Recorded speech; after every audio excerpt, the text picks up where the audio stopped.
Today's video is about a samurai. But not just any samurai.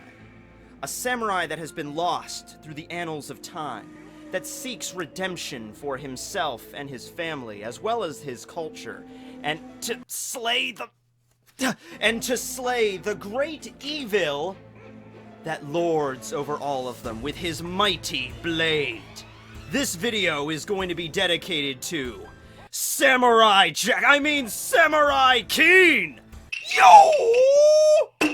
Okay, you know what? In all honesty, it is time we made a video about Tekking101. Look at the poor bastard! He's been through so much crap in this series, you know?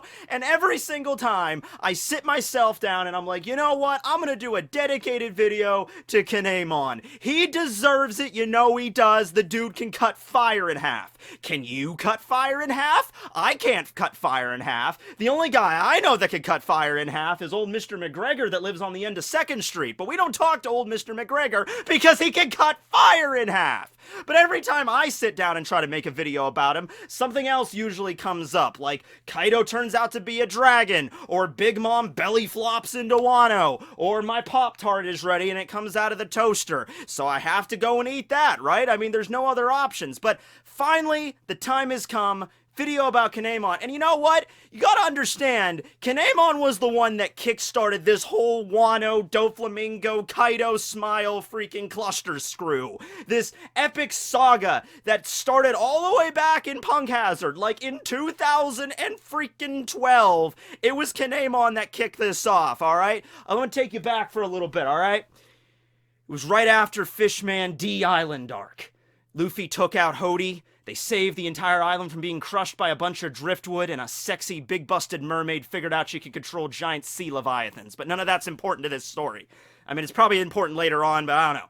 Alright, so they pop out of the New World. It's day one. They're in the ocean. You know what they were originally going to do? They had that New World log pose they literally just got. They were going to follow the Crazy Arrow, and they were probably going to arrive at Raijin Island, and they were going to have an epic adventure running around, dodging lightning bolts, using umbrellas. You could picture Usopp there with an umbrella and choppers under him, like, I don't know! And then Smoker and Tishigi were going to intercept the Straw Hats there, so they were going to have an adventure, and I'm sure there were probably some evil lightning overlords that were ruling the island that the Straw Hats and Smoker would have to defeat at some point, but all of that goes out of the freaking window. And the sad thing is we're probably never going to go back to Raijin Island, which sucks because a lot of that was built up, you know, before the time skip. But whatever. All of that goes out the window because there's a distress call from a place called Punk Hazard that's asking for help from a random samurai that's going around just slicing everybody down.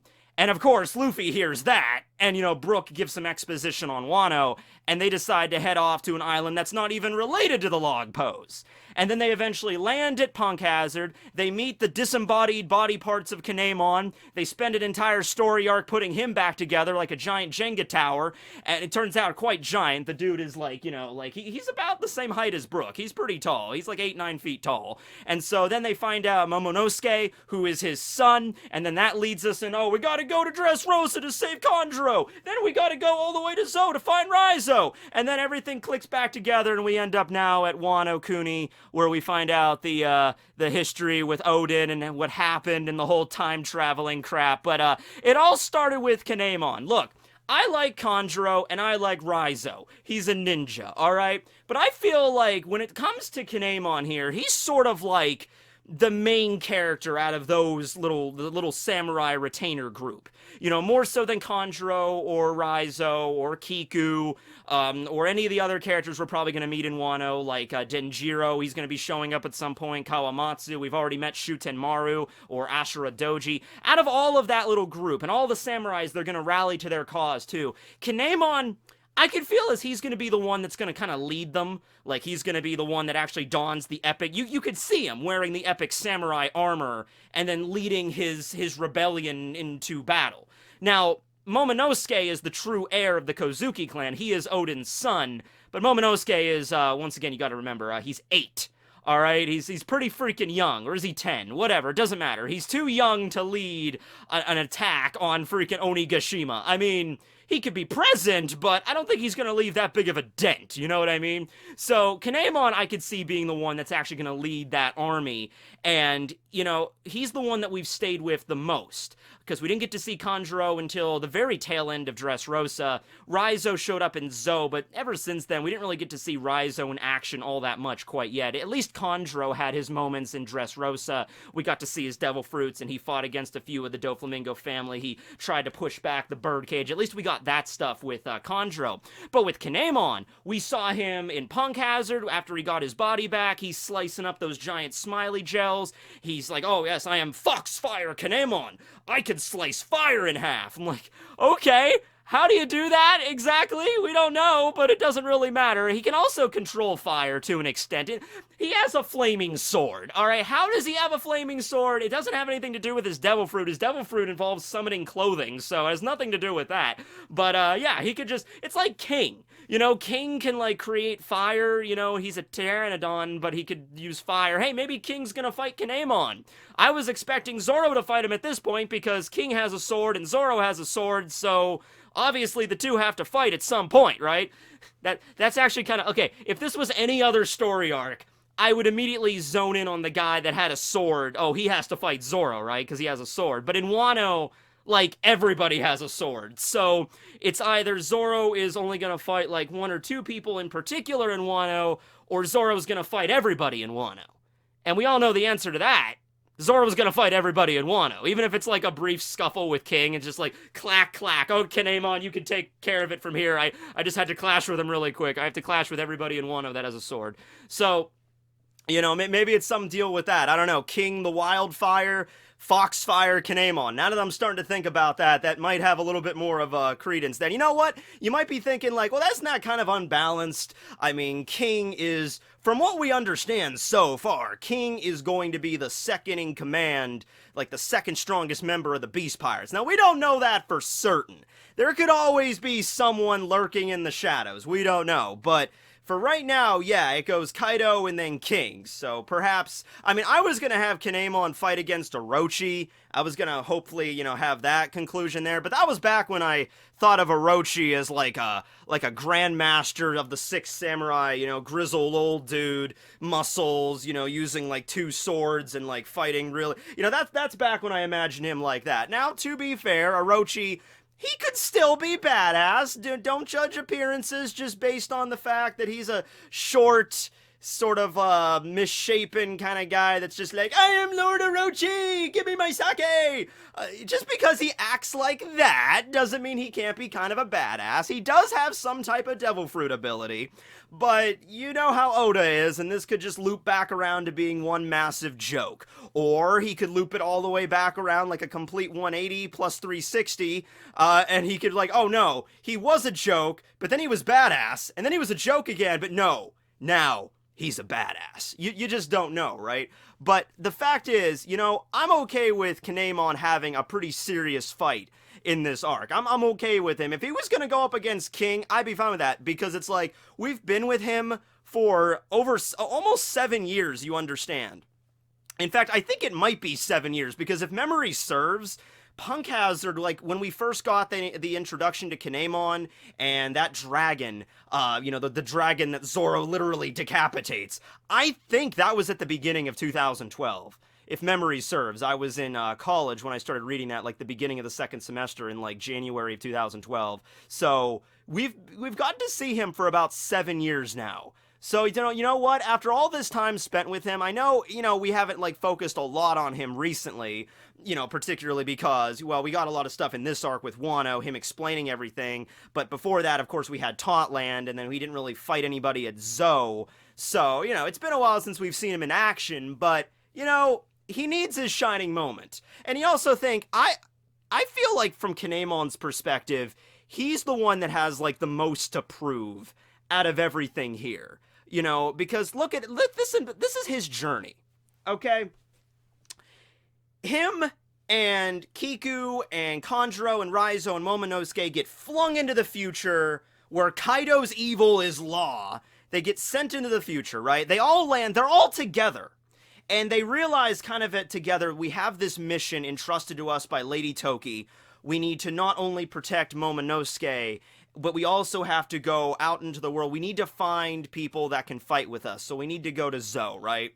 So they decide to leave Kiku on the island at Wano. It's like, okay, because 20 years have passed. We need somebody to find out all the stuff that occurred in the intermediary. So that makes sense why they left Okiku there. Like, okay, Okiku, seep into town, find out what we missed, what's going on, and we're going to go out to sea. Raizo ends up getting separated during a storm, and then they just happen to land at Dressrosa, another island that Kaido controls, and then Doflamingo rules over. Kanjuro gets captured there. Then they get sent away, and then they find their way to Punk Hazard, another island that Kaido controls. At that point, you gotta figure from their perspective, Kaido just rules the entire world. And it's like, what is this, 20 years and he just rules everybody? Like, they couldn't have floated to anywhere else. It had to go exactly Wano, Dressrosa, Punk Hazard. They couldn't have, like, washed ashore on Risky Red Island or some other random place. I'm like, oh, this island has nothing to do with Kaido. No, it just happened to be island controlled by Kaido, island controlled by Kaido, island controlled by Kaido. I'm like, holy crap, does this guy own the entire Western Hemisphere? Damn it. But anyway, Kinemon and Momo get separated at Punk Hazard, and then to add insult to injury, he gets sliced into 3 perfectly symmetrical parts by Law, and then his head also gets diced up even further, and then before you know up from sideways, your body is attached to a giant dragon, which is subsequently decapitated by a green-haired swordsman, and then you're locked in an isolation cell, staring at a chick with huge bazongas with nothing but basically a bikini top on. That is a very disappointing backstory up until the bikini part. I was like, well, I've went through a lot of crap. You know, time travel, you know, shipwrecks, lost all my friends, lost the one person I'm supposed to be protecting more than anything else. But I got to see Nami's rack at the end of all of that. So let me ask you guys, was it worth it? Was it worth it? But then you figure, Kinemon, I think if it was any other person at that point, you would just lose it. You would just lose it. It'd be like, it's over. We can't win. I lost all my allies. I'm hundreds of kilometers away from Wano. I have no way to get back. My body is separated. It's over. It's done. But you know what? Kinemon is a true samurai, and he's a loyal retainer through and through. That man stuck with it. Almost to a fault, where he's like, no, even after he's literally nothing but just like a mouth and like eyes. He's just like, you know what? I am a noble samurai, and I will never give up. That is my honor. That is my credo. I follow Bushido, the way of the sword, until the very end. So you gotta respect that, alright? But on the inside, you know, he's like, God, this sucks! Oh, what is with this world, you know? But he meets the Straw Hats. He gets pieced back together. He's like, okay, step 1 achieved. I have a body again. Step 2, my son has been kidnapped by a large, effeminate clown, pale skin guy. Can we go get him back, please? And so they rescue Momo, not knowing that he's actually not Kinemon's son. That was just the cover story. So they're even with that, they're still following their cover story after all of this. So like, okay. But he met the Straw Hats, and the Straw Hats are like, yeah, we'll help you out. You know, and it just so happened that the Straw Hats had business at Dressrosa. It's like, oh, well, while you're going there, let's save Kanjuro. And then they also had business at Zou because Law's crew was there. So it was just like, well, while you're going, you know, could you give me a lift, basically? And at Dressrosa, he actually was rather useful. He used his ability, his close fruit, to make himself appear as Doflamingo. I thought that was a pretty funny scene, that he's just running around the castle. He's like, oh yeah, I'm Doflamingo. Those dang Straw Hats, you guys should run that way and try to find them. He's like, yes, sir, Dofi. I'm like, uh-huh. And he just kept on running. So that was a pretty funny moment. He eventually gets thrown into the trash heap, but he finds Kanjuro. Him and Kanjuro get out. So that was a good moment there. But yeah. So let's talk about Kinemon's, not necessarily his sword, which, by the way, I'm sure his sword is going to get named at some point too. Maybe his sword is just called Foxfire or I don't know, Inari or something. I don't know, but maybe it might have something to do with fire or foxes in some way. Will-o-wisps. I don't know. So his Devil Fruit ability is you know, it kind of is in the same class as the jacket fruit, where it's a clothing-based devil fruit, but it's actually a little bit more useful than the jacket fruit, because at least with the clothing fruit, you can use it without having the assistance of somebody else. So in the case with the jacket fruit, you have to have somebody else put you on to activate its godly powers. But anyway, so what he does is, it does require some, preparation. He can't just use his ability whenever. He uses it in a manner similar to ninjutsu, which makes sense because, you know, he's not a ninja, he's a samurai, but there are ninjas in Wano, and everybody in Wano thinks devil fruit powers are like some kind of bewitchment or ninja abilities, so it's whatever. So you need to get some kind of object. It could be a leaf or a piece of paper or a rock or whatever you got. You got to stick it on top of your head, and then, you know, freaking Kinemon makes a hand sign, and then, like, you know, clothing no jutsu, and then basically he has a picture in his head of the kind of clothing that he wants to give somebody, and then the object, poof, transforms into the clothes. Now, the clothes will have all the features, and the you know, if it's like a winter coat, it'll be an actual winter coat. Like, it can retain heat and all that stuff. It's not just for show. It'll be an actual winter coat and all that stuff. But if you take it off, it vanishes immediately. So it works and it functions just as a normal, you know, winter coat will be. You just have to keep it on. And it's not just winter clothing, it's any kind of clothing he can make. Obviously, it's probably clothing that he's more, I would say it's clothing he's more used to, that he can make easier, but he was able to create, like, warm clothes for the kids on Punk Hazard, and the suits and everything at Dressrosa, even though he wasn't really familiar with those kind of clothing. They turned out looking pretty normal. So I'm thinking, is this like, maybe the fruit gives you a little bit of a handicap with that. It's just like, you know, I imagine really warm clothing, and the fruit just kind of takes it from there. Like, you know, Kinemon does not have to picture, like, every single button on the coat, or does it have gloves or a hat, or how many pockets does it have? Does it have a zipper? You know, he doesn't have a hood. You know, Kinemon doesn't have to sit there and, like, draw out, like, every detail of the freaking clothing that he wants to create. It's probably just like, alright, I think of warm clothes. Poof, you get warm clothes. I think of sexy clothes. Boom, Nami gets the super short skirt, legs all over the place, and revealing cleavage. You know, like, that's probably how the fruit works, okay? It's sort of like with Mr. 2's Mane Mane no Mi, like, it has a built-in save feature, so Mr. 2 doesn't actually have to carry around pictures of all the people he's copied. He can just automatically remember everybody, just to make the fruit's ability, you know, more, you know, efficient, rather than, you know, oh, I can't remember who I transformed into. Kind of the same thing with Kinemon, just like, I imagine battle armor. Boom! You get badass samurai armor. And you know what? The armor thing, you know, considering how we've seen the fruit works up till now, armor seems the next obvious step to that. And at first you think that fruit is kind of silly. I mean, not completely useless. Like, when you're in a cold environment, it is extremely useful so you don't freeze to death. Remember when Sanji was in Nami's body and jumped into that freezing lake and then came out? You know, if it wasn't for Kinemon's ability to give her, like, a layer of clothing there, I'm pretty sure frostbite would have taken over, you know? So it is a useful fruit, but I can understand, like, in combat it wouldn't be very useful. Well, if you could create armor, it would be. And hey, let's take it one step further. Let's say, this is hypothetical, so just bear with me, but let's say that a giant Oni dragon takes over your entire country, okay? Maybe you're living in a country where that's the case right now, I don't know. But, you know, giant Oni dictators taking over your land, alright? And you need to make, like, a resistance movement against that, so you gotta try to, like, rally people together. The only problem is the people that you're rallying together haven't fought in a while, and you lack necessary provisions because Kaido has limited these supplies, so not just anybody can get their hands on weapons and armor. You know, it would probably be extremely useful in that circumstance if you could just pick up a leaf or a rock or something and then put them on the heads of, like, you know, 400 or 500, you know, armed men, and then use your powers to give them super badass armor. Oh, wait!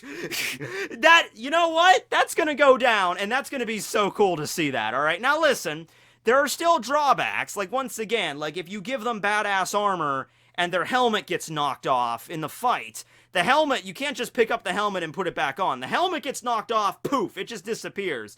If part of the armor gets, like, if your shoulder pad or something gets knocked off, poof, it's gone. It's just gone. So, it's not the exact same thing as armor, but it's still armor. Alright, if he could just, you know, create warm clothing whenever, sexy cleavage-revealing clothing whenever, he could, like, I'm imagining badass, thick, you know, ready for battle samurai armor on all of my men. Poof, poof, poof, and they would get it. Alright, and it would definitely have all the features of armor up to this point than what we've seen. Okay, so, you know what, you might have laughed at the fruit. I know a lot of people were comparing it to that, that ability that, Piccolo has in Dragon Ball. I think it's his, just because he's, you know, who he is, and he's related to Kami and everything, he has, like, that magic materialization ability. Like, he made that giant hourglass that one time. You know, Piccolo can just create stuff, but in the abridged series, it was like, Cloves Beam! It's like, oh, he's got the clothes beam. Hey, you know what? I would like the clothes beam. The clothes beam is extremely useful, alright? Anyway, so, yeah, he doesn't have a super badass combat ability, but he doesn't really need one at the same time because he's already adept using a katana. Oh, by the way, he has a two-sword style. I didn't bring up another sword, but yes, Kinemon does use Nitoryu, so he has two swords, both of which he can apparently light on fire whenever he so desires and slice fire. I don't know if it's as actually stated, like he can, like, summon the fire whenever he wants, or, because we've definitely seen his swords on fire before, so I think it might be maybe more of a thing with, like, maybe if he cuts the fire, the flame gets absorbed into his sword, or something like that. Or you could also talk about friction, like, he just swings his sword so damn fast, he pulls it out of its scabbard at such a blindingly fast speed, it just ignites when he pulls it out. I don't know, but regardless of how he does it, he can cut fire and he can control fire to an extent on his blades, so that's all you need to know about that, right? So yeah, I think King would be a good opponent, or if you're gonna have another character that's a dragon in Wano, yeah, I don't know if that's gonna happen though, guys. Did you read the brochure? We have a few dragons. Alright, we've already seen Kaido, and we've already seen all the other ones, so yeah, we have a few dragons, so I don't think there's gonna be one more dragon revealed in Wano, but if, on the off chance there would be, and that dragon happened to be able to breathe fire, Kinemon is your man, okay?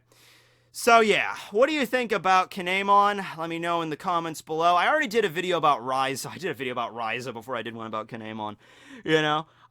He's happily married to Osuru-san, and he's decided to wait until the war has ended before he goes and meets her, which is very nice because his wife, she stayed loyal for 20 years, and Kinemon still finds her just as beautiful as the day that they first met, so I have no doubt that after this whole event is over, because you gotta figure, after Wano is over, Kaido is removed from power, Orochi is removed from power, there's gotta be someone that has to take over the role of Shogun to actually rule over the country, because Wano is still very much rooted in tradition. I don't think just because they get rid of Kaido and Orochi, they're gonna, like, abolish the whole system that they've had. They're still gonna have shoguns and daimyos and everything. Momo is gonna become the new daimyo, and you'll have Kinemon as his right-hand man and everything, I'm certain of that, but it's like, who's gonna be the new shogun?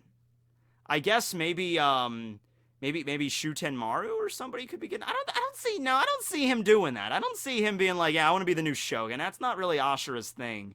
You know, maybe it could be another character we haven't met yet, but yeah, I don't really see who's going to be the new Shogun yet. They haven't been werevealed, unless we're gonna have a change of heart for, like, Kyoshiro or somebody. I don't know, maybe Kyoshiro turns out to be an ally this whole time. I don't know.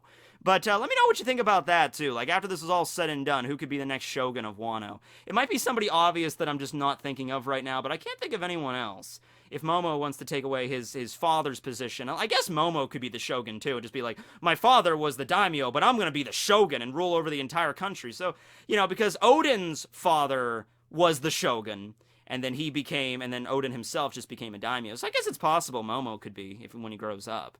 But yeah. Alright, well, let me know what you think, guys. This will be Tekking101 signing out! Hold on, it's gotta be epic. It's gotta be like an epic, like I slice down the opponent and it's like, you know, Yaido. Here we